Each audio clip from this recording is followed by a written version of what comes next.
It is exciting to have you on the program. I'm happy to be here. We've been listening to the record all morning and talking about it, just an amazing project. And what do you guys think?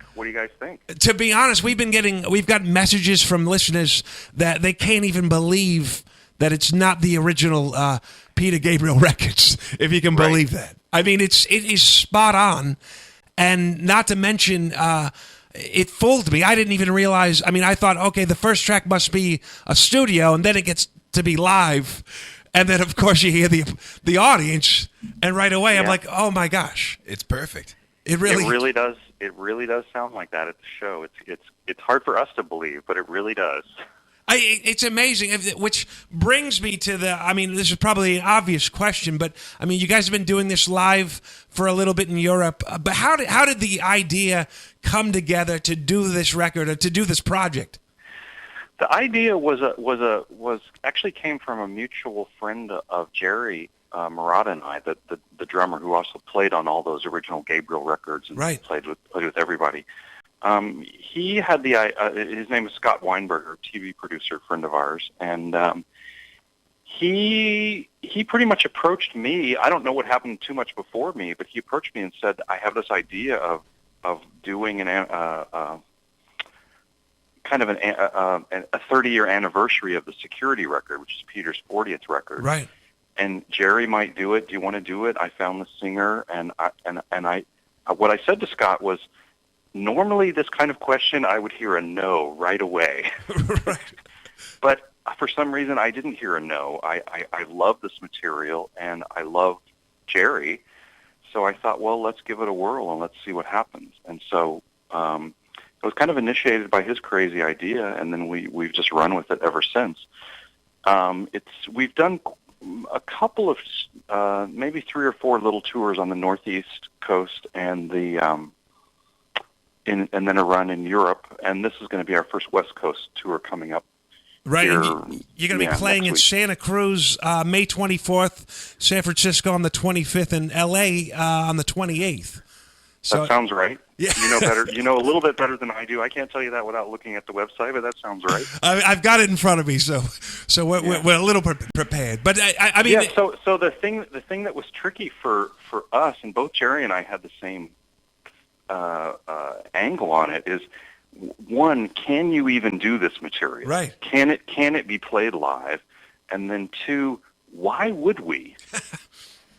and which material would we pick? So we kind of had we played together a little bit, and we kind of saw that actually some of this could be played. I mean, obviously Peter has a long career. Right. He's played a lot of this material. He doesn't play most all of the material that we play. And that's kind of what we thought. There's no point in us playing what he's out there doing. Sure. Let's take some of the older stuff and, update it with the technology that we have nowadays to either get some of the sounds super authentic, or kind of take the tunes, and maybe this sounds sacrilege, but take the tunes as kind of a raw score and maybe run somewhere a little bit new with them, and those are kind of the two approaches we've taken. Right, and one thing I wanted to add is the vocals. Brian Cummins, it does such a stellar job of emulating or matching the vocal range and style of Peter Gabriel. I mean, I would imagine you're playing on stage and you're in the groove and you look over and you're like, wow, this sound is. We're hitting it, I mean, do you get that feeling? Well, absolutely. Absolutely. Except Brian's from Liverpool. He's what you call a Scouser from Liverpool, and he, we know him and love him, and he's such a character that it never occurs to me. I'm never fooled that Peter might be on stage there because the personality is just so kind of crazy over the top, and we have a really strong relationship. But yeah, his voice is ridiculous. The phrasing, and it's one of the things that lets us do a big aspect of this project. It pulled it off, Right. Have you heard? If you had a different kind of voice, you'd have to run in a different way. But we can kind of run in this way. And have you heard any feedback from Peter himself on the project? Not directly. We know he knows about us because, of course, no one's out there playing this material like this. It's too challenging, and his voice is too particular. There's a lot of Genesis cover bands, per se, but nobody's doing this material. We know he knows about it. I mean, we're good friends with Tony Levin and the other guys in the band, David Rhodes and stuff. I did have to be in touch with Peter's publisher in order to get all the business side organized for this, and they know about it. And I just sent him some records, so we'll see. Yeah, that's great. I mean, I would imagine he would probably be pretty excited to hear it. He's like, oh, that's me. It would be exciting. So I want to talk about a little bit about your instrument. The touch guitar, some call it the war guitar. It's a pretty unconventional instrument because of the frequency range. Was some of the original material, was it composed on that instrument, or did you have to do a lot of adjustments to kind of get that material? A little bit both. Maybe I'll just give the quick summary of what's so strange about my instrument. My instrument combines bass and guitar strings. It has about a 6-octave range. Right. And it's played, let's say exclusively, it's not entirely exclusively, but 98% of the time by tapping on the strings with the fingers. So both hands are on this giant fretboard, so it just looks like a mass of strings. I play a 10-string version. And I play in this group. Sometimes when I'm in a project where there's also a bass player, I don't go down in the bass register. But for this group, I'm mostly in the bass register, and then I can do a lot of stuff in the high register as well. Take solos and do this and that and stuff. The Tony Levin, Peter's bass player, on several tracks that we play, he plays an instrument called the Chapman stick, which is kind of a precursor to the instrument that I play. Right. And that is on a couple of the tracks. I Don't Remember is very specifically very sticky, tappy, this funky, punchy low bass sound. Sure. And so that was really easy to play on the instrument. But a lot of other stuff I've just had to adapt, and for me, that's the beauty of it. In fact, on this tour, I have a fretless version of my instrument. And wow! I can never.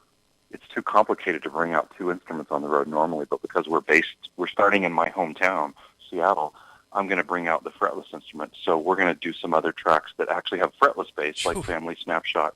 But I'm working on playing some of the other tunes instead of on my regular instrument on the fretless. So I love to adapt. Right. It seems like you'd have to, because, I mean, taking some of the music that is already established, and you've got such a very strong personality with the instrument, and you're taking established music and then inserting both your personality but also representing the original material. What's your approach to that? My approach, you nailed my approach right there. Thank you. You know, my approach is to bring everything, and this is Trey, speaking. There's obviously 5 of us in the band. But, right. My approach is to bring everything that I've kind of brought together in my body of techniques and my vision up to this date and pour it right into this music. So we have adapted some things. For example, the piece Here Comes the Flood, we have a keyboard player, a great keyboard player. Right. Peter's always done Here Comes the Flood with piano, and sometimes solo piano, or sometimes solo piano with upright Tony on bass. And I thought, we can do that, but let's go a little sideways. So I kind of came up with a different kind of intro where I'm playing the intro.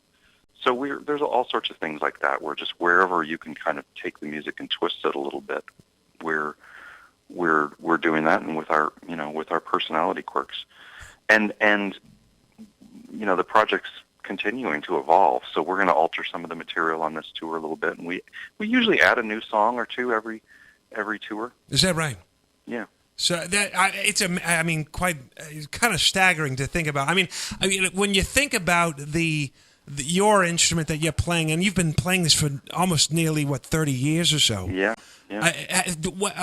Obviously, did you start with a 6-string guitar? Was that the basis of where you started your music? Well, the quick version of my trajectory is I played piano as a young kid. Oh, right. And then I switched to bass guitar, actually. Whoa, okay. When I was a teenager, and kind of played in hard rock bands as a bass player, and then Then I sort of added guitar to my repertoire and was playing in punk bands with guitar.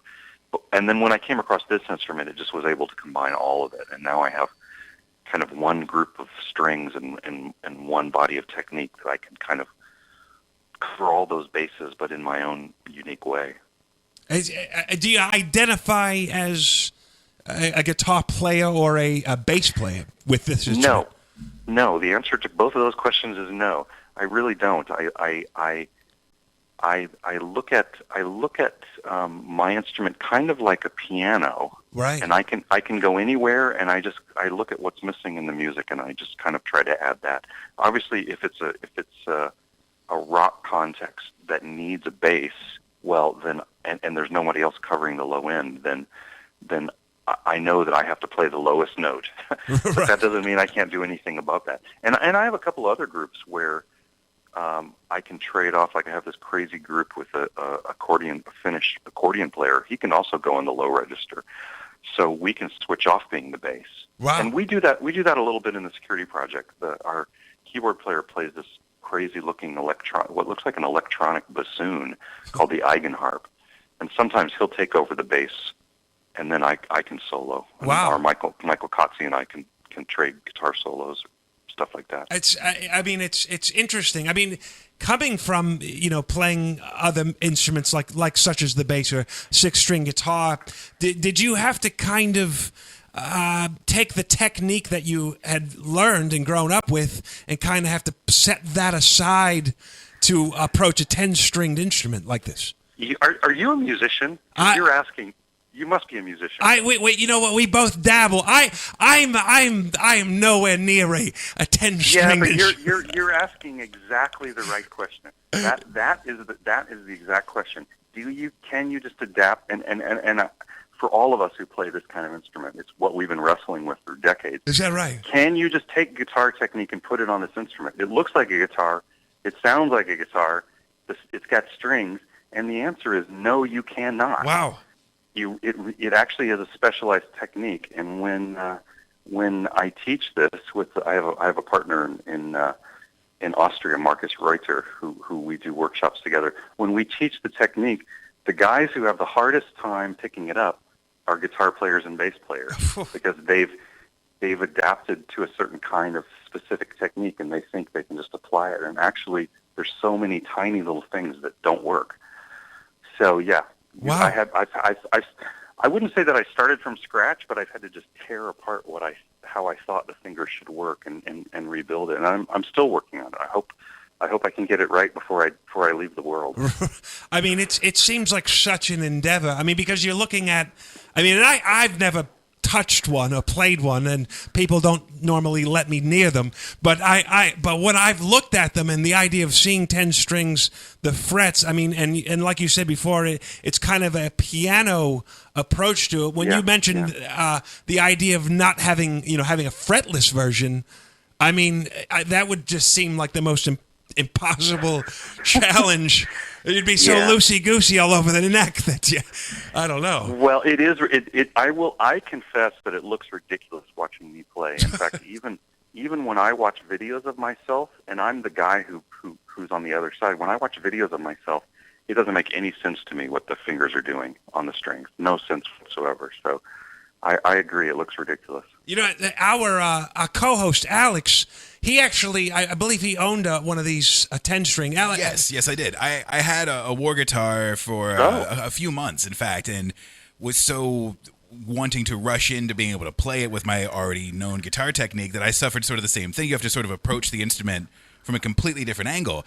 And I had stumbled upon an interview where you had mentioned particularly the song Kuma as one that you had watched and went, how am I doing that? Yeah. Was that accurate? I had read it somewhere. That would be the one. Like, that's one of the songs that I sort of studied visually to go, what exactly is taking place on the instrument while he's playing? And showed it to tons of friends that couldn't understand it. Yeah, and that piece that you're referencing is one where I'm doing what is particularly specialized that only really this instrument can do, which is I'm playing these kind of percussive, almost marimba kind of parts in two hand, one part in each hand, and each hand is actually in a different time signature. So they're spinning around each other, and yeah, it's pretty crazy. Speaking of I confess. Speaking of sort of the marimba type sound, your guitars in particular are made of a very precise type of wood.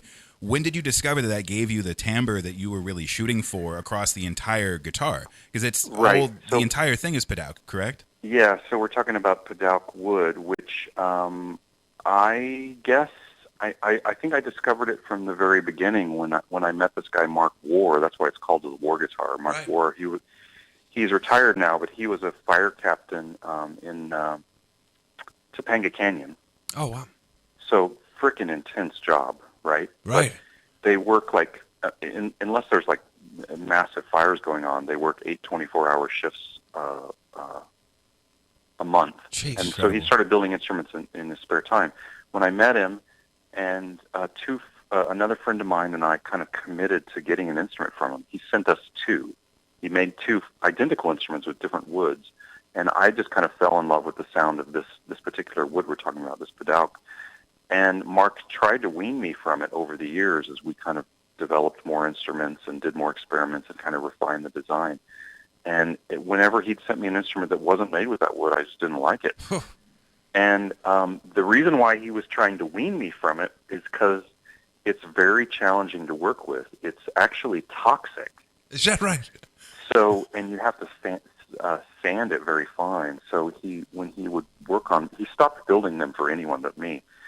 When he would do the work on one, he had to cover his whole shop in plastic and wear, like a nuclear protection suit, because you can't breathe the stuff in. Wow. So I don't know. It has kind of a growly warmthness to it that I just like it. I'm still happy to be weaned from it, but I have the instrument that I like to play now, so I'm happy enough. And this might seem like a silly question, but I mean, you've got this instrument that is, it requires a lot of, I don't know if it's the word is attention or, there's a lot of different unconventional pieces to it.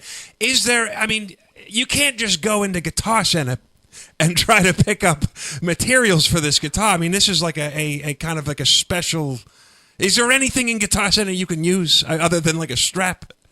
I mean, for this. No, it's well, yes and no. I mean, I use standard strings, but it's a bit of a hassle because I have to buy a set of bass strings, right? And then I buy 2 sets of guitar strings and kind of mix up the set. Is that to right? Get what I want. And yeah, you're right. Strap. I mean, yeah, everything's pretty custom made, but also they never break. So. Gosh. I've never had an issue. We have to have the pickups have to be custom wound because the sound is actually very, very soft compared to when you pick an instrument. Right. And they have to be custom wound. So yeah, it's pretty specialized. I mean, it's incredible, and obviously the pickups are a lot wider than your standard 6-string pickups because they've got to get the full spectrum. Just an amazing. Just an amazing instrument, and to watch you play it is extraordinary. And obviously, in terms of watching you do the Gabriel material as well, it is like for fans. I mean, it must be a thrilling thing. How has the reception been for these shows? By the way, it's been great. I mean, we were kind of joking the other day. There's always an argument within the band what material we should be. Not an argument. There's always a discussion about should we be adding this tune or should we be adding that tune, or people say they like this tune or this is one of the ones that Gabriel made really famous. Should we do that? Right. And so we kind of were joking the other day. Who's the guy who came to our show and wasn't blown away? We haven't found that guy yet. Wow, that's a good place to be. People are really, really stunned. Just from the. The delivery and the performance and the feeling in the music is really nailed. But also the repertoire is just ridiculously great. And the without not trying to sound nostalgic, but this music came from a very unusual time period. Of course. Before computers were involved in music, but yet all this modern technology involved in the music before there were computers. And what I've noticed, especially studying the music as to the level that we've had to, is that the arrangements and how the songs are structured are so unusual compared to what you see nowadays, right, now after computers came in. And so Peter has these really epic pieces, but the form takes you on a journey just in the architecture of the structure of the music that's very unexpected, but just flows very naturally. So I think that just has an enormous effect on people getting, being able to experience these musical forms, basically. I mean, it also seems very interesting because Jerry, having originally played on a lot of this, or pretty much all of that material, was he very, I guess, helpful in kind of decoding these original albums? Well, there's a million stories about that, and you got to talk to Jerry sometime because he's got them all. Is that right? There's two really interesting things about Jerry. Yes, we have a singer who sings remarkably like Peter, and that makes this thing work. Also, we have the original drummer. Now, I've worked with so many top-level, sure, super creative, cutting-edge drummers, Bruford, Marco Minimum, many of them. And I would have thought, I guess personally, and I played with Jerry, I've known Jerry for 20 years, but I was surprised myself how much the feeling in this material comes from Jerry and came from Jerry. Wow. Because you would have thought, there's a lot of these drum parts. I mean, okay, first of all, he did create a new kind of drumming with how he uses his toms. And that really did come from Jerry, from this material, from the context that Peter set up. So that's unique. But a lot of the drum parts, I think even Jerry would say, they're not hard drum parts. They're not the kind of drum chops that you see a lot of crazy drummers doing these days at all. However, in it is Jerry's feel, and I was shocked actually how much, for example, like the track Rhythm of the Heat, one of Peter's classic tracks, right, it's mostly drums. Any drummer could play those drums. I mean, somebody with decent enough time could play those drum parts, but when Jerry plays it, it's Rhythm of the Heat. And it's really striking. There's one little tom hit he does in the middle of that groove every once in a while, and anybody could play that, but nobody. I don't think anybody could play it the way Jerry does. Right. He just has the feel of that thing in there, and that's pretty special. Yeah, I mean, it must be. I mean, it's like you're hearing it from the source. I mean, it's pretty incredible. But he also has tons of stories about how, the music is not. We've had to make a lot of decisions about the arrangements. Because some of the music is very fluid in how it comes together. For example, the piece "Family in the Fishing Net," it doesn't appear to have a structure in a normal way. Right. And in fact, when you listen to a lot of Peter's live versions of it, it floats all over the place. You could do so many different things with it, and we've had to make a lot of decisions. So Jerry would every once in a while tell us stories about, for example, the piece "On the Air," which is not on this record, but it's going to be, we're putting out a second version of this in October with all the other tracks that we do, and "On the Air" is going to be on that. They wrestled with the material as well, and there was a little sequence part in "On the Air," and we're having a hard time. We had a hard time figuring out how to play in time with it, and Jerry's like, we always had a hard time playing in time with it. We never played in time with it in those days. It would just start, and we would do our best, and then I don't know what Larry Fast would try to restart it, or so he has hilarious stories about it. So if you're unsure about it, that means you nailed it. Exactly. You got Jerry's perspective exactly right. That's exciting. I would having you on the program and being able to talk to you, I'd be a fool not to bring up some of the work that you did with the King Crimson and Robert Fripp. Alex, obviously, he'd mentioned he dabbled with some war guitar and some some of the more stringed instruments. He mentioned that he actually went to a school that I believe you started. What was the name of the school? Guitarcraft. Oh, you were there. Yeah, I was lucky enough to attend one of the final ones that Robert had. I believe it was either around like 2009 or 2010. Okay. It would have been the course that he did right before the Guitar Orchestra in Spain. Okay. Unbelievable. But, we were wondering, what was the? I guess this was preemptively before you went into Crimson. What was that experience like of kind of doing this kind of study? So this would have been 1985, right?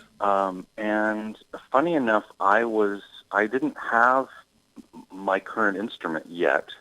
I was actually leaning very heavily towards switching from guitar and bass to the Chapman stick. As I said, that's the precursor to my instrument. Right. And funny enough, the reason wasn't the tapping technique, but the reason was that it was tuned like a cello rather than a guitar. Because I had already sussed out for me that the regular guitar tuning wasn't going to work for me. It had a blues element in it that, as good as that is for so many guitarists, it just didn't work for me. Right. And so I was already drawn to the Chapman stick. Well, when I went to go to these courses that Robert offered that summer, I think he offered five courses. They were 5-day courses. And I went to the third one, of which I'm probably still in touch with about 10 people from that course. Wow.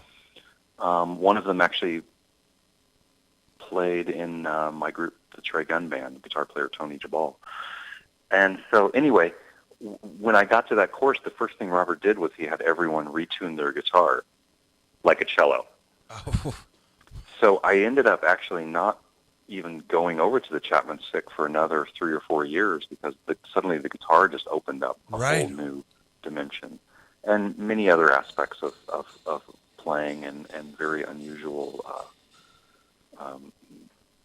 his kind of musical vocabulary we explored with, which led into all the other projects that I've done with him, and then finally kind of culminating in 10 years with Crimson. Right. That's the short story. Yeah, for anyone who hasn't heard Robert's tuning before, he refers to it as new standard tuning, and it is very much based on cello-type tuning. And one of the more interesting parts that I got to see firsthand was the entire class had already known new standard beforehand and came with their guitars tuned this way. We had one member from France who had not tuned his guitar and was still in a very traditional tuning. And Robert just gave him a little moment. He's like, just play a G chord for me. And then you just hear this standard G chord. And he goes, listen to me. And you just hear this humongous chord. He goes, vitality, and walks out and gives the man a moment to readjust his guitar. And this was our very intro to Guitarcraft. And it was the best thing I've seen in music in my life. It proved his point instantly. And to sort of break apart for the listeners that aren't super familiar with instrument, the lowest note is much lower than normal, and the highest note is higher than normal. And I don't think a single string stays the same in between. And it is wonderful to reapproach the guitar almost as an infant that knows how to run, but is wearing shoes the first time. Like you have your skills, but your entire methodology is completely warped. And it does nothing but cause creativity. It's beautiful. Yeah, it's awesome. That's a very Fripp story. Everything that happened there was the most Fripp thing you could ever imagine.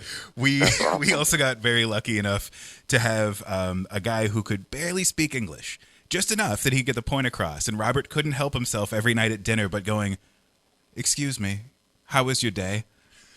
And the rest of the room that knows Robert's humor was trying not to laugh because we didn't want to put any pressure on the Russian kid that's now speaking with a mouthful of mashed potatoes for no other reason than for Robert to just sort of enjoy it. Nice. It was pretty hilarious. But so I guess one other project that you had been a part of was the Gordian Knot. Is that the name of the project? That's true. Can you tell us a little bit about that? Just because I wanted some fans wanted to know about this. Yeah. So that is I was brought in somewhat at the last part of that. My friend, who's also plays the instruments similar to mine, as well as regular fretless basses, Sean Malone, who I think still lives in Oregon now. I'm not sure. He works with this band called Cynic, and he put together this project Gordian Knot, and I played on a couple of tracks, and then got to fly down to Florida and help them do the mix on it. And it's kind of heralded as a kind of a I don't know, part of the prog rock canon. Right. So there we go. It's like a cult hit, I guess, for a lot of people in that world. And I wrapping up. I know we got a very limited time, but I don't want to push the limits. But I wanted to mention, and you brought it up early. You guys are going to be doing the Security Project's going to be.